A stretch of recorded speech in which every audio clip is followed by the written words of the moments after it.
Ini perumpamaannya Ghazali. Banyak orang berpuasa tapi berbuka. Banyak juga orang berpuasa tapi hakikatnya berbuka. Puasa tapi buka puasa itu orang yang puasa hanya jasmaninya saja. Tidak terhalangi dari maksiat. Tidak terhalangi dari dosa-dosa batin dan anggota tubuh. Itu namanya orang yang puasa tapi sebenarnya buka puasa. Ada yang sebaliknya.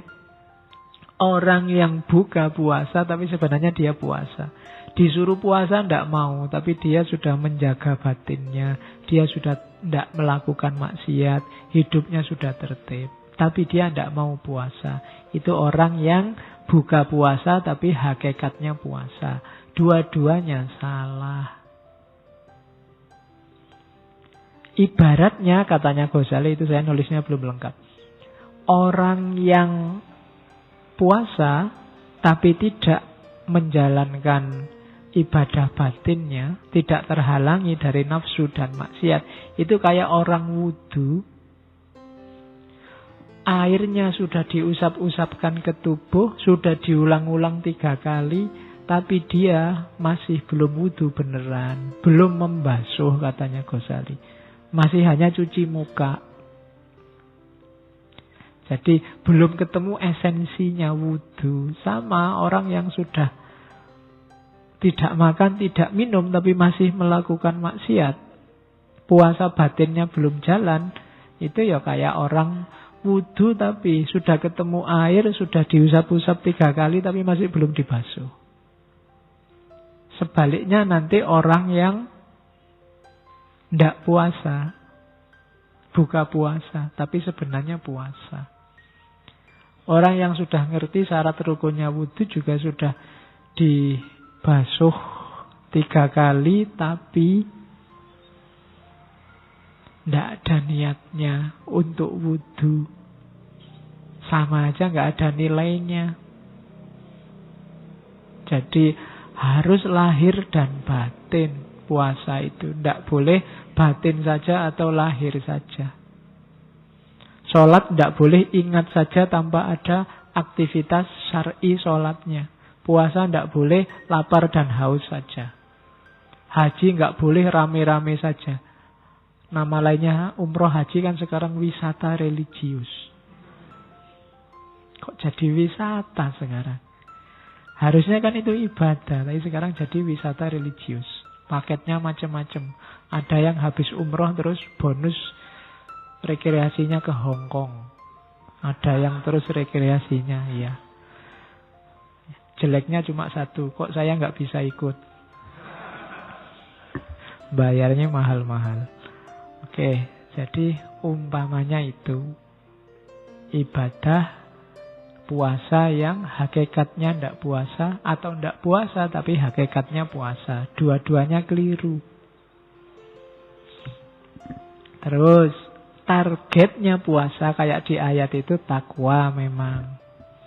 Orang yang puasanya sukses, setelah Idul Fitri dia jadi orang fitrah, ciri hidupnya cuma satu, yaitu takwa. Kalau menurut Ghazali, takwa itu dari akar katanya punya sekaligus 3 makna. Yang pertama takut, haibah. Orang takut itu jadinya hati-hati. Yang ketiga taat. Yang kedua taat. Yang ketiga hatinya suci dari dosa. Ciri paling gampang. Silahkan dilihat sendiri ayatnya. Di situ sudah ada. Jadi orang yang puasa itu nanti setelah puasanya sukses, setelah Idul Fitri, dia harusnya jadi orang yang hati-hati hidupnya. Tidak sembrono lagi. Orang yang haibah, takut dosa. Jangan setelah Ramadan, wah alhamdulillah Pak, saya sekarang sudah fitri, sudah bersih. Dosa-dosa dikit gak apa-apa, sudah kan, sudah bersih sekarang. Tidak begitu. Justru harusnya lebih takut. Khawatir kebersihannya, kefitriannya ternodai. Itu cirinya takwa. Tapi kalau orang habis puasa kok tambah sembrono, berarti puasanya tidak sukses. Yang kedua, takwa itu bermakna taat. Habis puasa kok lebih patuh terhadap agama. Lebih semangat ibadah. Lebih asyik berdua sama Allah, berarti sukses. Tapi kalau habis puasa tambah cerewet, perintahnya agama didebat terus. Kritik terus, gegeran terus tiap hari. Ya sudah. Gegeran itu tidak masalah, debat itu tidak masalah, tapi ketaatan harus tetap jalan. Cuma kan banyak orang yang ya berhenti di gegeran itu. Ada orang sedekah dikritik, alah pamer itu. Ada orang sholat, paling sholatnya tidak khusyuk. Ada orang puasa kok diperlihatkan. Puasa itu ya pribadi. Kabeh dikritik. Dia sendiri males. Banyak kan orang kayak gitu. Sinis terus sama orang lain. Matanya selalu menghadap keluar, tidak pernah ke dalam. Itu problem. Harusnya orang takwa itu semakin hati-hati. Jangankan ngomong atau perbuatan, gerak hatinya saja dia hati-hati. Makanya ciri takwa yang ketiga itu suci dari dosa hatinya. Dosa hati saja enggak, apalagi dosa fisik, apalagi dosa ucapan, dosa perbuatan. Oke, jadi itu target puasanya takwa. Terus hikmahnya, kalau tadi kan kualitasnya namanya takwa. Manifestasinya apa sekarang? Manifestasi itu bukti fisiknya. Yang pertama, puasa yang sukses berarti akhlaknya tambah mulia. Semakin berakhlak. Nanti dilihat ya, kalau habis puasa kok tambah sopan, tambah enak diajak ngobrol, semakin menyenangkan. Itu berarti dia akhlaknya semakin baik. Tapi kok habis puasa tambah ngamuan, tambah bikin sebel, deket aja kita males, ada yang tidak beres. Akhlak mulia, cirinya. Semakin sukses puasa, semakin mulia akhlaknya. Kemudian semakin pemurah dan penyayang. Kita sejak kecil sudah puasa. Kalau puasa kita sukses, maka Islam akan benar-benar rahmatan lil alamin. Pemurah dan penyayang. Kenapa? Karena kita tidak terikat lagi sama dunia. Orang puasa kan menyapai hawa nafsu dan keduniaannya.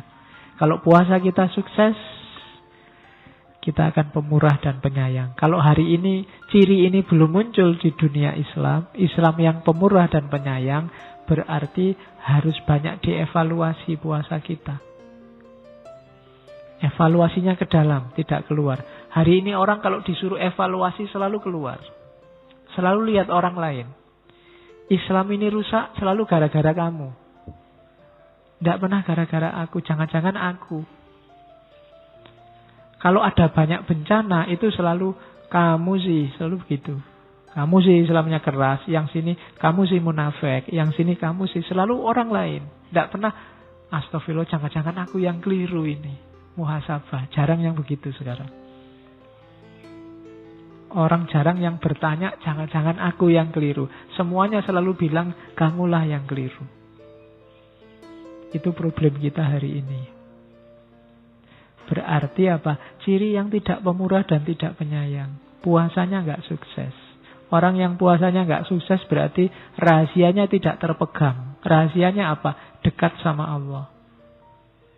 Orang yang tidak pemurah dan penyayang berarti belum dekat sama Allah. Terus yang ketiga, watak dan karakter kepatuhannya. Semakin rajin beribadah. Itu ciri hikmah yang lain. Selama ini tidak pernah ke masjid, jadi rajin ke masjid. Apalagi pas ada makan-makannya. Selama ini tidak pernah sholat, rajin sholat. Nah, itu ciri ketiga. Yang keempat, melatih syahwat. Orang yang kelihatan tidak banyak ambisi lagi. Hidupnya sampai pada batas kesederhanaan. Secukupnya. Makan secukupnya. Minum secukupnya. Ya kan?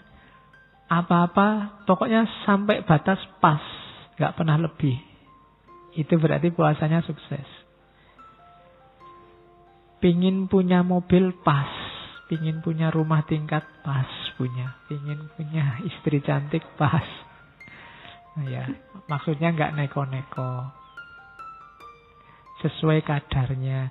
Kalau makan butuhnya 1 piring, ya cukup 1 piring. Nggak nambah sampai 3 piring mentang-mentang gratis. Nah, itu namanya bisa menjaga syahwat, menjaga keinginan. Terus, biasanya orang yang puasanya sukses, jasmaninya sehat. Itu otomatis. Malam ini tidak kita bahas manfaat kesehatannya. Sudah banyak tulisan bahas itu.